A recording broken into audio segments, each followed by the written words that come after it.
तो आदाब, नमस्कार, गुड इवनिंग, सत श्री अकाल। एक बार फिर आप तमाम लोगों का स्वागत है क्राइम तक की कहानी के इस एपिसोड में। उम्मीद है पूरी फैमिली अच्छी होगी, अपना और अपनों का ख्याल रख रही होगी। मैंने बहुत सारी आपको कहानियाँ सुनाई, बहुत सारे कत्ल की कहानी सुनाई, कातिल की कहानी सुनाई। अक्सर ये जहन में आता है कि ये कातिल कत्ल करने के बाद उसका बॉडी लैंग्वेज क्या होता है, वो कैसे चलता है, कैसे बातें करता है, कैसे देखता है, कैसे रिएक्ट करता है। तो कत्ल और कातिल की कहानियां तो आपने बहुत सुनी।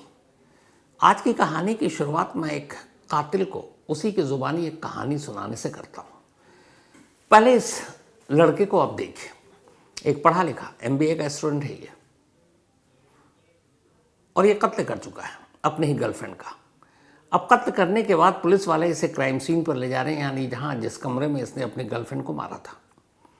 उस क्राइम सीन पर पहुंचने के बाद मीडिया के लोग इसके इर्द गिर्द, उनमें एक हमारे रिपोर्टर भी धर्मेंद्र, इंदौर से, बहुत ही होनहार, तब उससे बातचीत करने की कोशिश की। मतलब आप उसका बॉडी लैंग्वेज सिर्फ देखिए, उसके चेहरे का हाव भाव देखिए और क्या बोल रहा है वो सुनिए। तो शुरुआत खुद कातिल की जुबानी इस कत्ल की कहानी से। क्या हुआ था? क्यों मारा? तो लवर थी ना, फिर क्यों मारा? कुछ नहीं हुआ, छोड़ो, जो हो गया हो गया यार। अरे कैसी बातें कर रहे हो? आपने मारा एक लड़की को, आपकी प्रेमिका थी वो, उसको छोड़ दो ना, क्या करोगे जान के। अच्छा वहाँ आपने तंत्र मंत्र किया था मुंबई में, पूछ बुलाया? कुछ नहीं है मैंने। दर्दनाक तरीके से मारा है तुमने उसको। हुआ अच्छी है, वो चली गई, कैसी बातें कर रहे हो कि कुछ नहीं हुआ? उसके माँ बाप ने उसको पाल पोस के बड़ा किया, आपने उसको जान से मार दिया और बोल रहे हो कि कुछ नहीं हुआ। तो पछतावा नहीं है? इस चीज का पछतावा नहीं है? किसी की बच्ची को मारना पछतावा नहीं है इस चीज का? इसकी बच्ची को मारा है इतनी हैवानियत के साथ। बेटा बेटा बेटा बेटा क्यों मारा? कारण तो बता दो, मारा क्यों है? कारण तो बता दे। अच्छे को सबको कारण बताऊंगा, अच्छे से। क्या बताएगा? बताऊंगा, टाइम आएगा। अरे तो आपने देखा, अगर ये हटा दूं लाइनें कि ये कातिल है, बस कुछ दिन पहले इसने कत्ल किया है, और इस तरीके से बोल रहा तो कोई यकीन भी नहीं करेगा।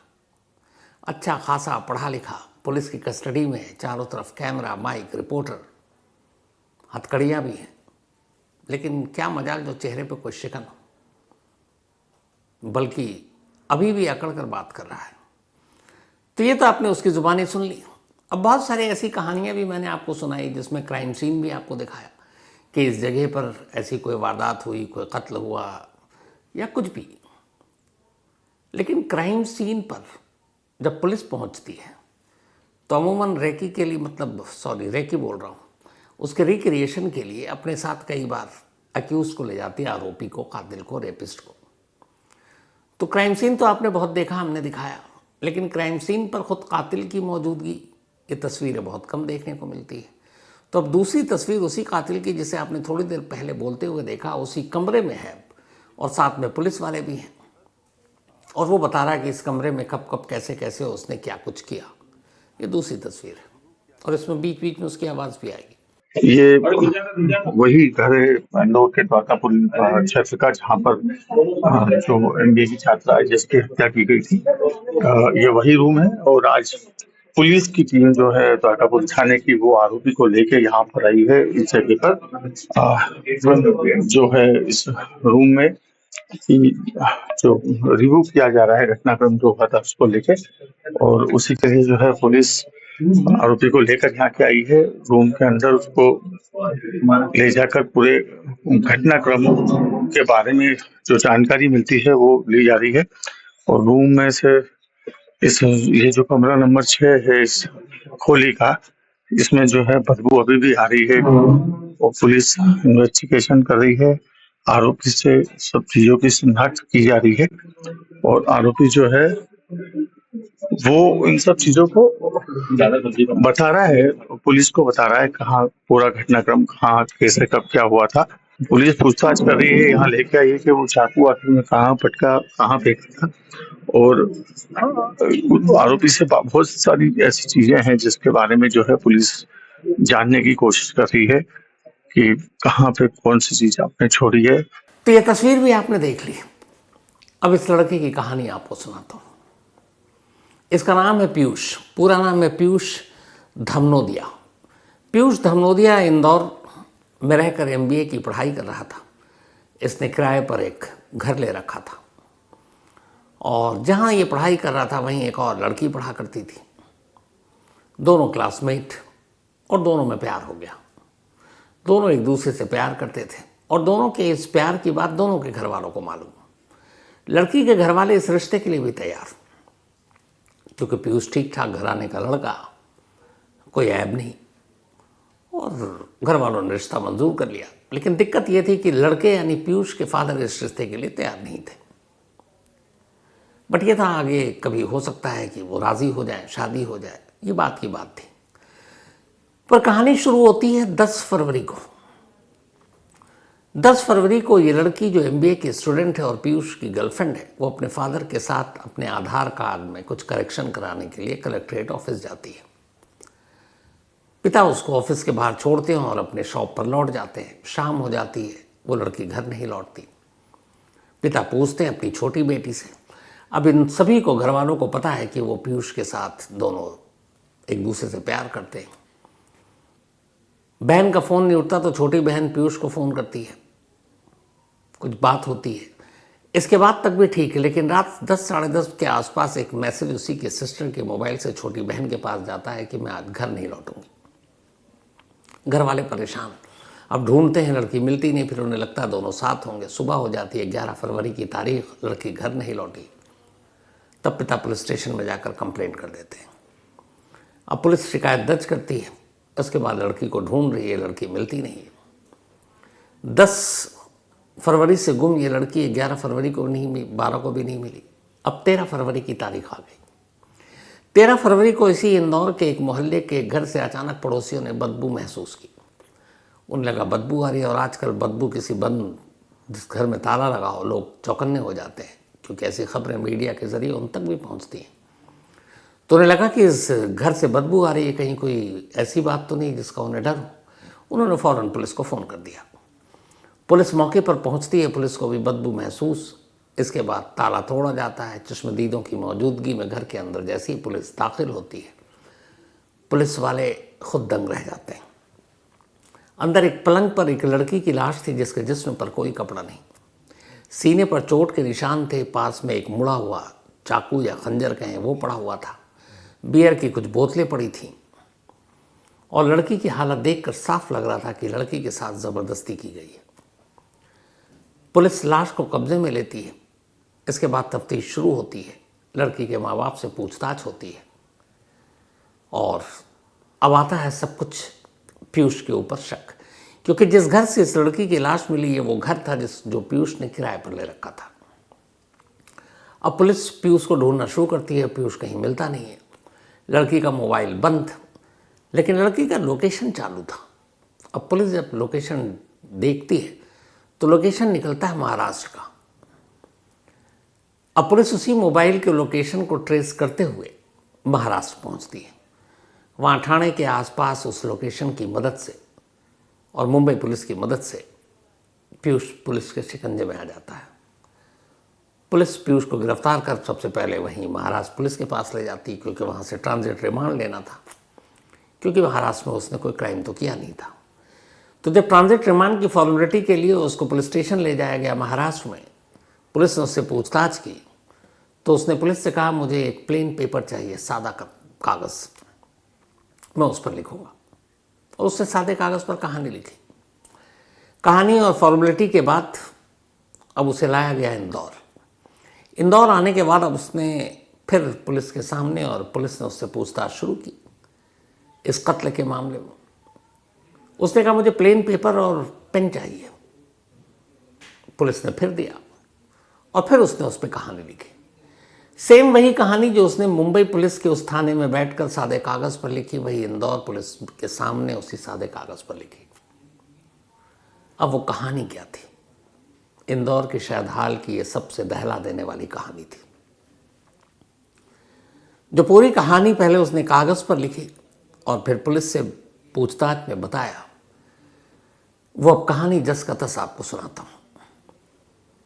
उसका कहना था कि वो उस अपनी गर्लफ्रेंड से बहुत प्यार करता था, शादी करना चाहता था। लड़की के घर वाले तैयार थे, लेकिन उसके अपने पापा तैयार नहीं थे।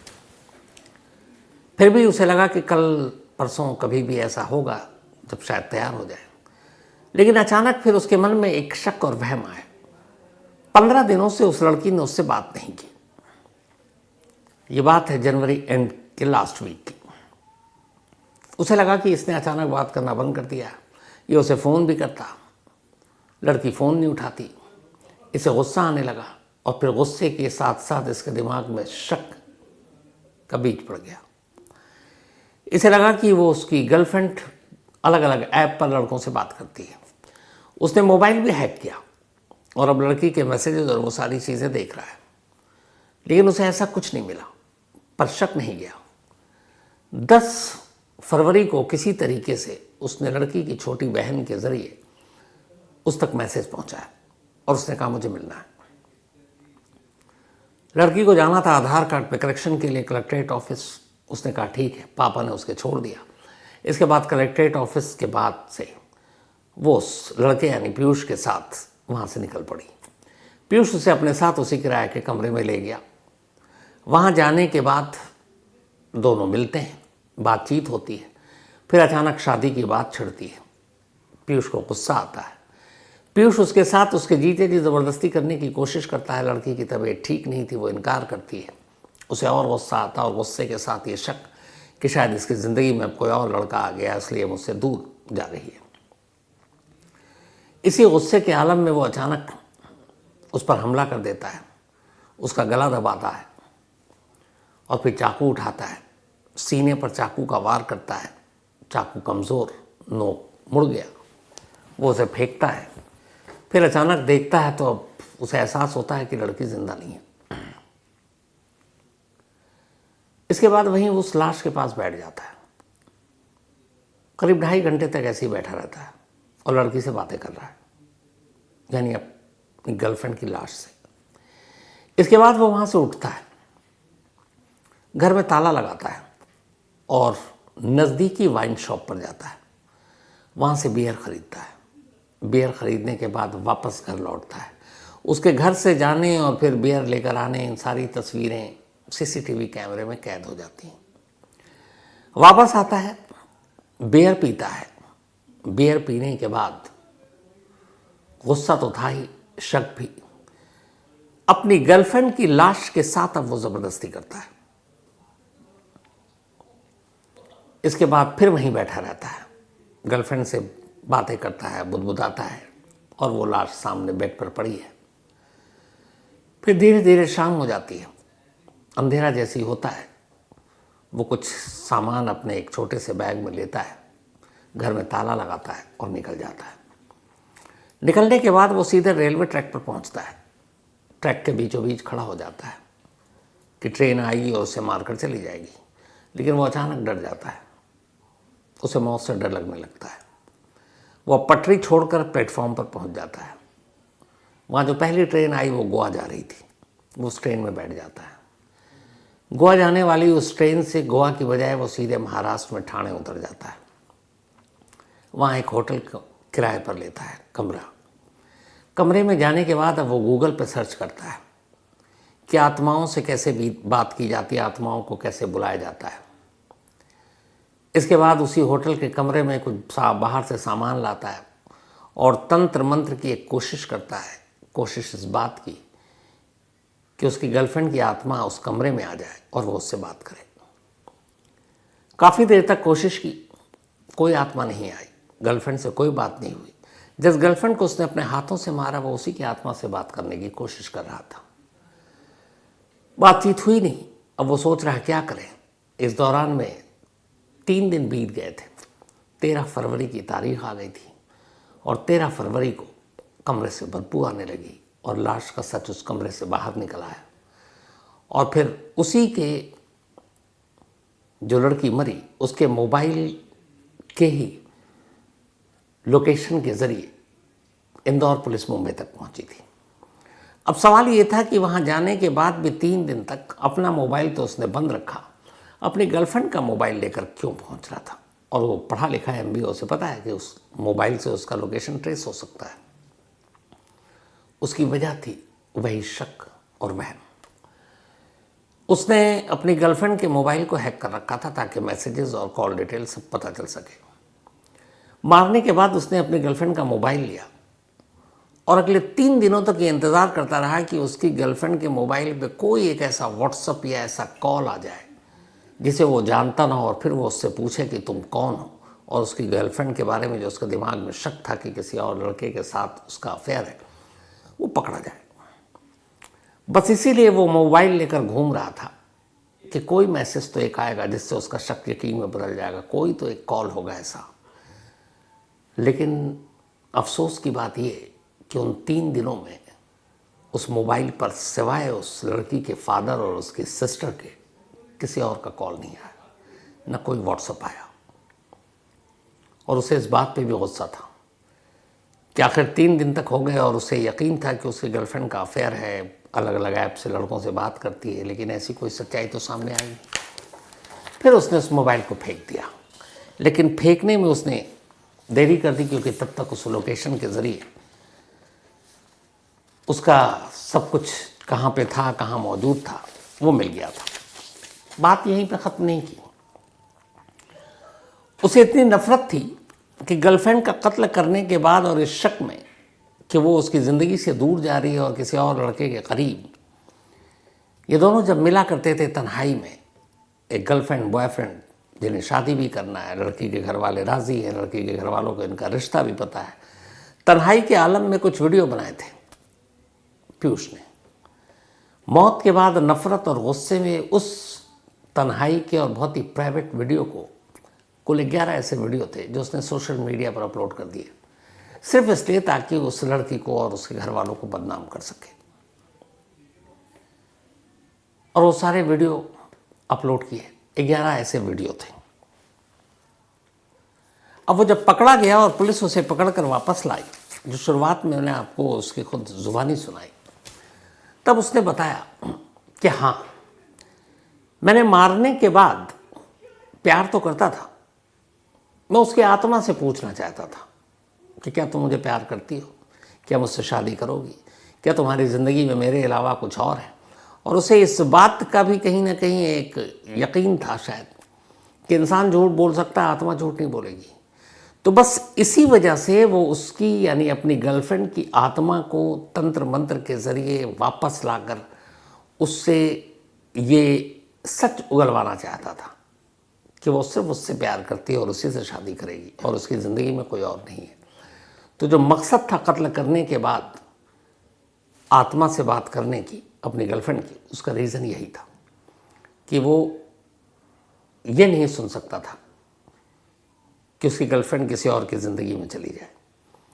पुलिस ने जब उसके पास से उसके बाकी लैपटॉप और सारी चीज़ें बरामद की, उसके जब सर्च ऑप्शन में गए तो उसमें दिखाई दिया, यूट्यूब पर जाकर वो तंत्र मंत्र और आत्मा से कैसे बात की जाती है, आत्मा को कैसे बुलाया जाता है, ये उसने सर्च किया।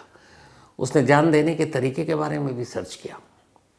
वो उसने बताया कि उसकी हिम्मत नहीं हुई, वरना उसने पहली कोशिश तो उसी दिन कर ली थी 10 फरवरी को गर्लफ्रेंड को मारने के बाद, लेकिन पटरी पर डर लगा तो प्लेटफॉर्म पर ट्रेन पकड़ ली।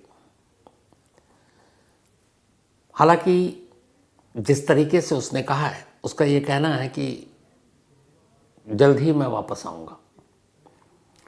अब इस लड़के का दिमागी संतुलन ठीक है नहीं है, इंदौर पुलिस देखेगी, लेकिन अभी तक से कहीं ऐसी कोई रिपोर्ट नहीं आई कि कभी ऐसा कुछ इसके बारे में लेके कोई शिकायत थी। ये इश्क, जलन और गर्लफ्रेंड के बारे में एक शक, ये सारी चीज़ों ने उसे कत्ल करने के लिए मजबूर किया। और फिर आखिर में, मतलब आज तक ऐसी कहानी सुनी नहीं थी कि उसी गर्लफ्रेंड से सच्चाई उगलवाने के लिए, उसकी आत्मा से बात करने के लिए ये तंत्र मंत्र का भी तरीका अपनाया। जिस होटल में ये रुका था, वहाँ उस कमरे में जब पुलिस गई तो वहाँ से भी तंत्र मंत्र करने के कुछ सबूत भी मिले, सुराग भी मिले। अब पुलिस उससे पुलिस कस्टडी में पूछताछ तो कर रही है और जिस तरीके से वो बात कर रहा है, जो इंदौर पुलिस है, उसके हिसाब से उसके चेहरे पे कोई शिकन नहीं है, उसे कोई पछतावा नहीं है, उसे कोई डर नहीं है, और वो बहुत ही बिंदास और बेबाक तरीके से पुलिस के हर सवाल के जवाब दे रहा है। तो ये थी आज की कहानी, लेकिन